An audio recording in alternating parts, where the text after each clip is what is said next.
Milaka lagun manifestazio isilean irten dira Donostian, gaixotasun larriak dituzten etako 14 presoak aska ditzaten. Bereziki gogoan izan dute minbiziak jota dagoen Josu Uribe Etxebarria.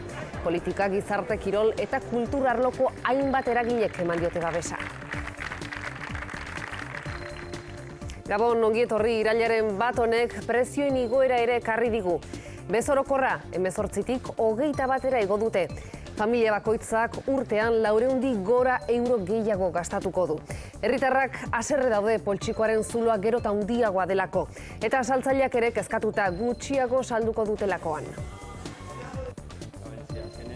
Bezaren igoera honek aurrez aurre jarri ditu beste behin ere PP eta PSOE.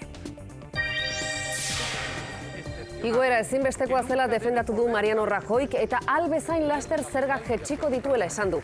Rubalcabaren arabera gobernuko presidenteak ez du emandako hitza bete eta negu gogorra datorrela ohartarazi du.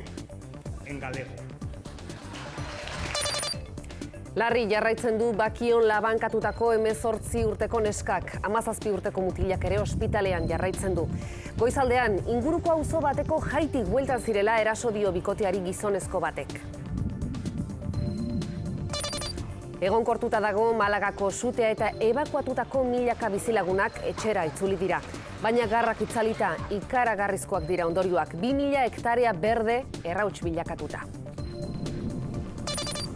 13 lagun hil dituzte Afganistanen NATOren base baten kontra egindako 2 atentatu suizidatan. Zaurituak ugari dira eta 2 soldadu estatu batuar egon litezke hildakoen artean.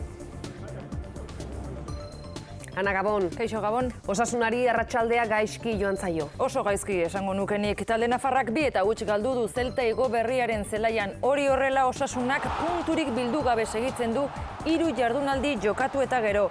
Iago Aspasek eta Mario Bermejok sartu dituzte golak. Zeltaren bigarrena osasuna 10ekin zela iritsi da. Arribas zigortu du epaileak.